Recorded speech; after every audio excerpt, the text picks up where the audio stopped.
My name is Lena Carter. I'm 30 years old and I live in Portland, Oregon. If you had asked my family to describe me growing up, they probably would have used words like quiet, stubborn, or my personal favorite, the black sheep. It wasn't something they said just once. It was a label that slowly became part of my identity, repeated at family dinners, holidays, and even casual conversations, like it was some harmless joke. But when you hear something long enough, it stops feeling like a joke. I didn't start out thinking I was different from the rest of my family. As a kid, I just thought I was me. Our house sat on a quiet suburban street lined with maple trees that turned bright orange every fall. It looked like the kind of place where everything inside should feel warm and perfect. My parents, Richard and Diane Carter, were respected in the neighborhood. My dad worked in finance, my mom volunteered at community events, and everyone thought we were this picture-perfect family. Then there was my older brother, Daniel. Daniel was 2 years older than me, and from the moment we were kids, it seemed like everything he did was impressive. When he got a B on a test, my parents praised how hard he worked. When he made the school basketball team, they told everyone at church. When he forgot to do chores, it was brushed off as him being busy. If I got the same grades, the reaction was different. "You could do better if you tried harder, Lena," my dad would say while scanning my report card. It was never cruel, not exactly, just small comments, small comparisons repeated over and over. At first, I tried to compete. When Daniel joined basketball, I joined art club. When he got praise for his leadership, I stayed up late studying to bring home perfect grades. But it never quite landed the same way. "Art is nice," my mom would say with a polite smile, "but you should focus on something practical." I remember one afternoon when I was about 14. I had spent weeks working on a model house design for a school project. Tiny windows, detailed landscaping, even a miniature porch swing I made from toothpicks. I was proud of it. When I showed it at dinner, my dad barely looked up from his phone. "That's creative," he said, "but architecture is a tough field. Daniel's thinking about business school. That's a smarter path." Daniel didn't even look up from his plate. He just shrugged and said, "Yeah, you'd have to be really good to make money doing that stuff." Everyone laughed lightly. I laughed too, but something about that moment stuck with me. Not because they meant to hurt me, but because it was clear they didn't take me seriously. By the time I graduated high school, Daniel had already secured his place as the family success story. He went off to a prestigious business program. My parents threw him a huge going-away party. When I left for college 2 years later to study architecture at a state university, my send-off was a quiet dinner and a handshake from my dad. "Just make sure you can support yourself," he told me. "That's all that matters." And I did. College wasn't easy. I worked 2 part-time jobs while juggling studio projects that sometimes kept me awake until 3 in the morning. Architecture school isn't just drawings and ideas. It's deadlines, critiques, and professors who tear apart your work in front of a room full of people. But something about it felt right. For the first time in my life, my ideas mattered. After graduation, I stayed in Portland and landed a junior position at a small architecture firm downtown. It wasn't glamorous, mostly drafting revisions and fixing technical details. But I loved watching buildings slowly come together from lines on a screen. Meanwhile, Daniel's life seemed to move on a completely different track. Within a few years, he was climbing the corporate ladder, switching companies, getting promotions. My parents talked about him constantly. "Daniel's working on a huge investment project," my mom would tell relatives proudly. "Daniel might buy a house soon," my dad would add. Whenever my name came up, the tone shifted. "Lena's doing design work," my mom would say, vaguely. I got used to it. So I kept my distance. I moved into a small apartment on the east side of Portland, the kind of place with creaky wooden floors and big windows that let in the afternoon sunlight. It wasn't fancy, but it was mine. My days became predictable in a comforting way. coffee in the morning, long hours at the office, late evening walks past quiet storefronts on my way home. For a while, that distance actually made things easier with my family. When you only see people a few times a month, the small comments don't hit as hard. But there were still the Sunday dinners. My mom insisted on them. Every other weekend, I would drive across town to my parents' house. The same maple trees lined the street, the same house stood there like nothing had changed. Inside, though, the conversations usually followed the same script. One Sunday evening, the air smelled of roasted chicken and rosemary when I walked into the kitchen. "Lena," my mom said brightly, "you're just in time." Daniel was already sitting at the table, scrolling through his phone. "Hey," he said without looking up. Dinner started normally enough. Small talk about work, traffic, the weather. Then my dad asked Daniel about his job. "Oh, actually," Daniel said casually, leaning back in his chair, "I got promoted last week." My mom gasped with excitement. "Oh my goodness, Daniel, that's amazing!" My dad raised his glass. "That's my boy." They started asking questions about his new title, his salary, the team he'd be managing. I listened quietly, cutting small pieces of chicken on my plate. Finally, my mom turned to me. "And how's work going for you, Lena?" "Pretty good," I said. "Our firm just got approved for a new community center project." "That's nice," she replied. Daniel smirked slightly. "So, still designing little buildings?" "They're not little," I said calmly. "It's actually a big project for the neighborhood." My dad chuckled. "Well, as long as you're happy," he said. "Not everyone needs to chase big success." My mom smiled and added lightly, "Every family has its black sheep, right?" Everyone laughed. Daniel laughed the loudest. I forced a small smile and looked down at my plate. After dinner, I helped my mom clear the dishes like always. The clinking of plates against the sink filled the quiet kitchen. "You know we're just teasing," she said casually. "I know," I replied.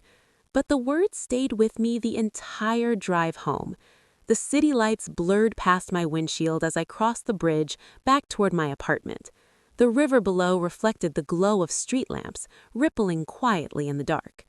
By the time I unlocked my front door, the familiar heaviness had settled in my chest again. Still, life moved on. The next few days were busy at work. Our firm was preparing a major presentation, and I stayed late several nights refining blueprints and adjusting renderings. One evening, the office was nearly empty. Outside the windows, downtown Portland glowed with neon reflections from rainy streets. Inside, the hum of fluorescent lights filled the quiet room. I was adjusting a set of design notes when my phone buzzed on the desk. Unknown number. I almost ignored it. Spam calls had become a daily annoyance. But something made me hesitate. I picked it up. "Hello?" A calm, professional voice responded. "Hello, is this Lena Carter?" "Yes, this is she." "Miss Carter, my name is Michael Grayson, and I'm an attorney with Grayson and Wells." I sat up slightly in my chair. "Okay. I'm calling regarding your grandmother's estate." My heart skipped a beat. "My grandmother passed away months ago," I said slowly. "My parents said everything had already been handled." There was a short pause on the other end of the line. "Yes," the lawyer said carefully, "most of it has. However, there is a matter that specifically concerns you." I stared at the glowing city outside the office window. "Me?" I asked. "Yes, Miss Carter." His voice remained calm and formal. "There is a sealed document left by your grandmother that names you directly." My grip tightened on the phone. "I would like to schedule a meeting with you as soon as possible." A strange feeling crept into my stomach, because if my grandmother had left something for me, why hadn't my family mentioned it? And how could they possibly not know? The lawyer spoke again. "Would tomorrow afternoon work for you?" "Yes, I think so." "Good. There are a few things we need to discuss." When the call ended, I sat there in the quiet office staring at my phone. Something about the conversation didn't make sense. My grandmother had passed away 6 months ago. My parents told me the will was already settled. So why was a lawyer calling me now? And why did I suddenly feel like my family had been keeping something from me? The next morning, I woke up earlier than usual, not because I had to, but because my mind wouldn't stop replaying the lawyer's words from the night before. A sealed document, your name directly. We need to discuss it. The rain had started sometime during the night. Typical Portland weather. Soft gray light filtered through the tall windows of my apartment, and the steady tapping of rain against the glass filled the quiet space. I stood in my small kitchen making coffee, staring at the steam rising from the mug. My grandmother, Margaret Carter, had been the one person in my family who never made me feel like an outsider. While everyone else seemed to orbit around Daniel's achievements, Grandma Margaret always paid attention to the quieter things. She asked questions no one else bothered to ask. "How's your design project going?" "Oh, good, you picked up," she said quickly. Something in her voice felt off, too upbeat, too careful. "How's work?" she asked. "Fine," I replied. "Busy." "Good, good." There was a short pause. Then she asked casually, "So, have you heard anything from any lawyers lately?" I froze. The question hit me like cold water. "No," I said slowly. "Why?" "Oh, no reason," she replied quickly. "Just, paperwork stuff from Grandma sometimes pops up." My heart started beating faster. "Mom," I said carefully, "did something happen with Grandma's estate?" Another pause. "Well," she said, sounding a little less relaxed now, "we just heard there might be some additional documents." "We." That word stuck in my mind. "How did you hear that?" I asked. "Oh, you know how these things are," she said vaguely. "Legal processes take time." Then she quickly changed the subject. "Anyway, we were thinking about having dinner this weekend. You should come by." The conversation felt strange enough that when we hung up, I sat staring at my phone for several seconds. Because the lawyer had been very clear. The document was sealed, and the meeting was specifically with me. So how did my parents suddenly know something about it? By the time 2 o'clock arrived, the rain had turned into a steady drizzle.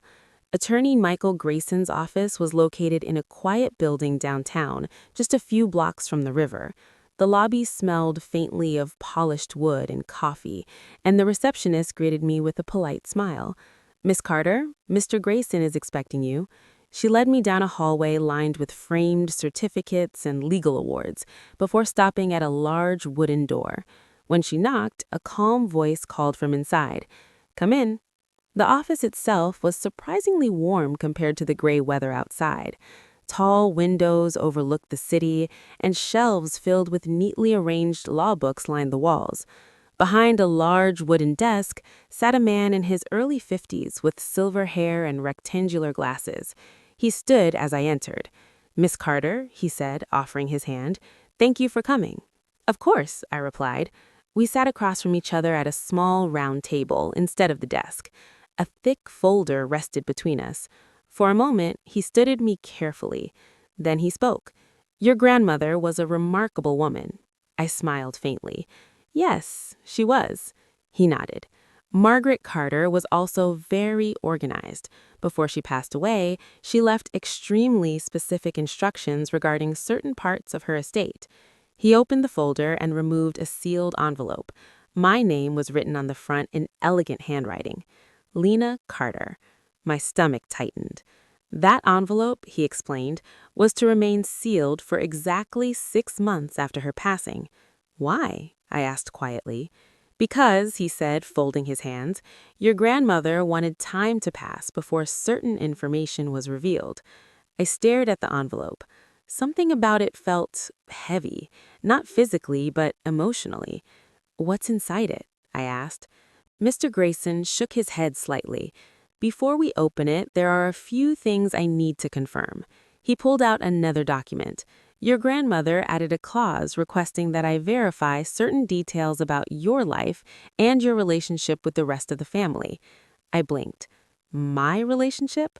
"Yes." His tone remained calm, professional. "She believed those details were important." He began asking simple questions.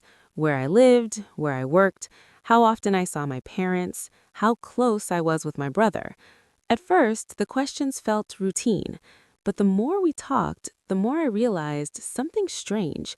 He already seemed to know the answers. Occasionally, he would glance at a set of notes in the folder before asking the next question. Finally, I asked, "Did my grandmother leave information about our family in there?" He nodded slowly. "Yes, she did." My pulse quickened. She kept records over the years, letters, observations, financial notes. Financial notes? I repeated. Yes. He paused before adding carefully, "Your grandmother was very attentive to how members of the family interacted with each other." A strange memory surfaced in my mind. One afternoon, years ago, sitting with her in her living room while she drank tea, she had looked at me thoughtfully and said something I didn't understand at the time. "The quiet ones see everything." I pushed the memory aside. "So, what does this have to do with me?" I asked. Mr. Grayson looked at the envelope again. "That," he said calmly, "is exactly what we're about to find out." Just then, my phone buzzed again on the table. Mom. Then immediately after, Daniel. 2 missed calls in less than 30 seconds. I slowly looked up at the lawyer. "I think my family knows about this." Mr. Grayson didn't look surprised. "In that case," he said, gently sliding the sealed envelope toward me, "it might be time to open this."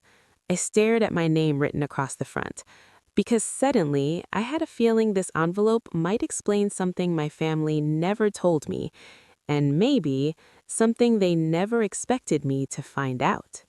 I stared at the envelope for several seconds before opening it. The paper felt older than the rest of the documents on the table, slightly textured, the kind my grandmother always used for handwritten letters. Her cursive writing across the front was unmistakable, neat, elegant, and steady. For a moment, I hesitated. It felt strange opening something she had written, knowing she wasn't here anymore. But eventually, I slid my finger under the seal and opened it. Inside was a folded letter. I unfolded it slowly. The first line immediately made my throat tighten. "My dear Lena." Just seeing her handwriting again brought back a flood of memories. Her warm living room, the smell of cinnamon tea, the way she always tilted her head slightly when she listened. I took a breath and kept reading. "If you are reading this, then 6 months have passed since I left this world. I asked for this delay because I wanted emotions to settle before certain truths were revealed." I glanced up at Attorney Grayson. He watched quietly as I read. "I know that in our family, some voices are louder than others, but I also know that the quiet ones often carry the most strength." My chest tightened. "Lena, you have always been observant, thoughtful, and patient, qualities that are rare and valuable. Over the years, I watched each member of our family carefully, not just what they said, but what they did." The letter continued for several pages, and the deeper I read, the more I realized something I hadn't expected. My grandmother had been paying attention to everything. She had written about family gatherings, about conversations she overheard, about financial matters that had been discussed around her. She had also written about me. "You were often treated like the outsider. I saw it, even when you pretended it didn't bother you." I swallowed hard. But the way someone is treated says more about the people around them than it does about them. My eyes blurred slightly as I continued. Then I reached a paragraph that made me stop completely. "Over the last decade, I kept detailed records regarding the family's finances and personal decisions. I did this because I believed one day those records might become important." I looked up at the lawyer again. "Records?" I asked quietly. He nodded slowly. "That's correct." He slid another folder toward me. Inside were documents, spreadsheets, handwritten notes. Some of them date back nearly 10 years. My grandmother had tracked things like family loans, property payments, even large gifts she had given to different relatives. And one name appeared more than any other: Daniel. Page after page listed loans given to him over the years, some small, some not so small. $5,000, $10,000, $25,000. My stomach tightened. These were never mentioned during the original reading of the will, I said. That's correct.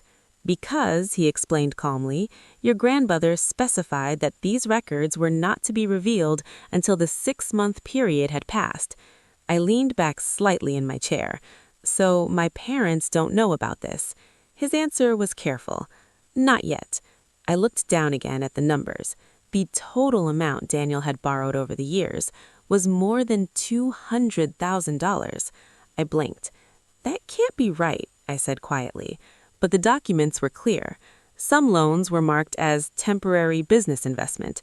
Others simply said personal assistance. None of them had repayment dates listed, and none of them had been paid back. My grandmother's letter continued. Lena, money has a way of revealing people's character. Some treat it as responsibility. Others treat it as entitlement. I exhaled slowly. Suddenly, the past few years started making more sense. Daniel's expensive vacations, his new car, the down payment he made on his condo, things my parents had always explained away as smart investments. But now, it looked different. Mr. Grayson folded his hands. There is more, he said. I looked up. More? Yes. He pulled another document from the folder. This is the official summary of your grandmother's estate. My heart began to beat faster again. I had assumed the estate was relatively modest. My grandmother lived comfortably, but she never seemed particularly wealthy. Then I looked at the numbers, and my breath caught. The estate included her house, several long-term investments, 2 rental properties, and multiple financial accounts. Altogether, it was worth far more than I had ever imagined. Well, I said quietly, still staring at the page. I slid the phone back onto the table. So tomorrow everyone finds out the rest of the will? Yes. And that includes all of this? I asked, gesturing to the records. That depends on how the reading unfolds. I leaned back in my chair. Part of me wanted to avoid the entire situation. Family conflict had never been something I handled well. But another part of me, one I rarely listened to, felt something else. For the first time in years, I wasn't the one in the dark. And tomorrow, it seemed like the truth my grandmother had quietly recorded for years was finally going to come out. As I gathered the documents and stood to leave, Mr. Grayson added one final sentence. Miss Carter, I suggest you prepare yourself. I paused at the door. For what? He adjusted his glasses slightly. Because when your family hears the full contents of your grandmother's will, he gave a small pause. Their reaction may not be what you expect. The phone in my pocket buzzed. Once, twice, 3 times. I didn't check it. The room was silent except for the soft hum of the air conditioner and the faint ticking of the wall clock behind the bar. Dad's eyes were still locked on me. The same cold stare he used when I was a kid and brought home anything less than perfect grades. But something had changed. For the first time, he looked uncertain. David shifted in his seat beside him. Look, David said quickly, forcing a laugh, this is getting dramatic for no reason. You quit. Fine. People quit jobs all the time. He spread his hands. We'll replace you. I slowly took a sip of water. Then I nodded. Yeah, I said calmly, you probably will. Dad leaned forward. What exactly are you trying to prove with this little stunt? He asked. Nothing, I replied. I reached into my jacket and placed a small envelope on the table. Dad frowned. What's this? Just something I thought you should have, I said. He opened it. Inside was a single printed sheet. At first, his expression didn't change. Then his eyes moved across the page. Then they stopped. His face drained of color. David leaned over. What is it? Dad didn't answer. His hands tightened around the paper. Finally, he whispered, You didn't... I tilted my head slightly. Didn't what? David grabbed the paper from him. He scanned it quickly. Then his eyebrows shot up. This isn't real. I rested my elbows on the table. Oh, it's very real. David looked up at me, his voice suddenly sharp. You transferred the patents? I nodded once. Every single one. The silence that followed was heavy. 5 years ago, when the company was collapsing, I had rebuilt the core product line from scratch: the systems, the software architecture, the automation processes that now ran half their operations. Back then, Dad told me something important. Handle it however you want, just fix the problem. So I did. And when I filed the intellectual property for the systems I built, I filed them under my name. Dad's voice came out hoarse. "You said that work belonged to the company." I met his eyes. "No," I said quietly. "I said the company could use it." David slammed the paper on the table. "You're bluffing." I reached into my pocket again and slid my phone across the table. The screen was already open. A legal document, signed, filed, time-stamped. Dad stared at it like it might explode. "You can't shut us down," he said. I shrugged slightly. "I don't need to." Then I leaned back in my chair. "All I have to do is stop letting you use my systems." David's face twisted with anger. "You're blackmailing us." I shook my head. "No." My voice stayed calm. "I'm charging licensing fees." Dad's voice cracked. "How much?" I picked up my glass and took another slow sip of water. Then I said the number, the exact same number he gave David earlier tonight. 250,000. David stood up so fast his chair nearly tipped over. "This is insane!" I looked directly at Dad. "You told me I was lucky to have a job." I let the words sit in the air. Then I added softly, "Turns out you were lucky to have me." The clock on the wall ticked again. Dad rubbed his temples. For the first time in my life, he looked small. "Why are you doing this?" he muttered. I stood up. Not angry, not emotional, just done. "Because you taught me something tonight." I picked up my jacket, then I looked at them both. "You taught me exactly what my work is worth." I walked toward the door. Behind me, David called out, "You think you're walking away with everything?" I paused. Then I turned slightly. "Not everything, but the part that actually works." And with that, I walked out. 3 weeks later, my phone rang. I was sitting in a quiet cafe across town, laptop open, sunlight pouring through the large windows. The number on the screen was familiar. Dad. For a moment, I just stared at it. Then I let it ring out. 30 seconds later, another call, this time from the company's main office line. I ignored that one too. Across the table, Mark raised an eyebrow. "That the famous father?" I nodded. "Yep." He smirked. "Things falling apart already?" I leaned back slightly.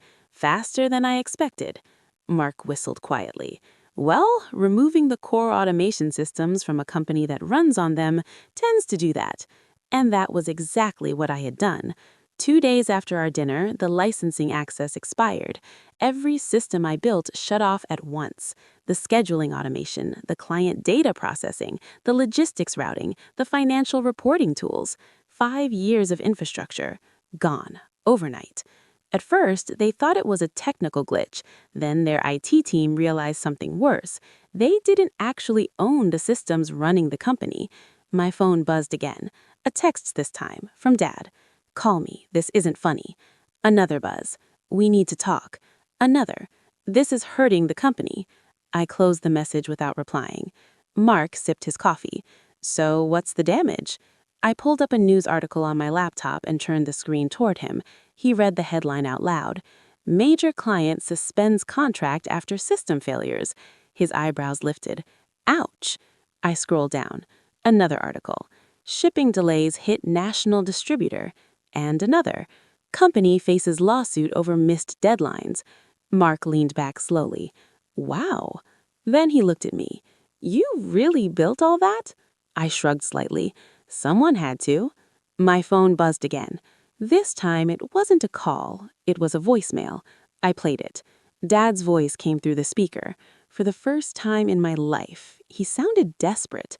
"Listen, we need to fix this. The company is losing clients. Your brother doesn't know how any of these systems work. Just call me back so we can figure something out." Mark laughed quietly. "Your brother doesn't know how they work?" I shook my head. "David thought the system ran itself." Another message appeared. But this one surprised me. It wasn't from Dad. It was from David. "We're willing to negotiate." Mark leaned forward. Oh, this should be good. I opened the message. Name your price. I stared at the screen for a second. Then I typed back. I already did. 3 dots appeared, then disappeared, then appeared again. Finally, a reply came. 250K is ridiculous. I leaned back in my chair, then typed slowly. It's the family rate. Mark nearly spit out his coffee, laughing. You're brutal. My phone rang again. Dad. This time, I answered. Neither of us spoke for a few seconds. Then he said quietly, Are you happy now? I looked out the cafe window at people walking down the street, living normal lives. No, I said calmly. I'm just being fair. He exhaled heavily. This company is your family. I shook my head slightly. No. Then I said the words he told me weeks ago. You made it very clear this is just business. The line went silent. Finally, he asked, What do you want? I closed my laptop, stood up, and walked toward the door. My licensing fee. Then I added, and a contract that says the next time I save the company, you remember who actually did it. There was a long pause. Finally, Dad spoke, but this time the arrogance was gone. Send the contract. I smiled slightly, because at that moment, for the first time in 5 years, they weren't treating me like the lucky one. They were treating me like the owner of the thing keeping them alive. 2 months later, the company was still standing, barely. I had signed the licensing agreement the week after Dad called. They paid the $250,000 fee, exactly the same amount David had received like it was pocket change, but the contract came with something new, control. Not full ownership, but enough that the systems I built would never be taken for granted again. For the first few weeks, things were quiet. Too quiet. Then one afternoon, Mark sent me a message. You might want to check this. It was a link to a business news article. I opened it. Halfway down the page, one sentence made me stop. David Harrison has stepped down from executive position following internal disagreements over company leadership. I blinked, then read it again. Stepped down, which was corporate language for pushed out. My phone rang 10 minutes later. Dad. When I answered, his voice sounded older somehow. We had to let David go. I leaned back in my chair. Why? He was quiet for a second. Then he said something that almost made me laugh. He kept saying the systems should run without you. I stared at the ceiling. That sounds like David. Dad continued. He ignored the new procedures, tried to bypass your licensing access, locked half the operations again. I rubbed my forehead slowly. So he broke the company twice. Dad didn't argue, because we both knew it was true. Finally, he said, he's not part of the company anymore. Outside my office window, the city traffic moved steadily through the afternoon sun. For a long moment, neither of us spoke. Then Dad cleared his throat. You were right. It was such a small sentence, but I had waited years to hear it. You built the foundation of this place, he said, and we treated you like an employee. I didn't respond, not right away, because the truth was, I didn't need the apology anymore. Take care of the company, I said finally. I already did my part. Before he could say anything else, I ended the call. Later that evening, Mark and I were sitting on the balcony of my apartment, city lights stretching out in every direction. He raised the glass. So let me get this straight, he said. You saved the company. I nodded. You left. I nodded again. They paid you $250,000 to come back. Yup. And your brother lost the job he got for free. I clinked my glass against his. That about sums it up. Mark shook his head slowly. You know what the craziest part is? What? He smirked. You asked for a raise. I laughed quietly. Yeah. He pointed his glass at me, and somehow that turned into the most expensive raise in company history. I looked out over the city lights, thinking about everything that had happened, the years of work, the frustration, the moment at that dinner table. Then I smiled slightly, because in the end, Dad had been right about one thing. I was lucky, just not in the way he meant. I was lucky that the thing they underestimated the most was the person who built everything they needed to survive.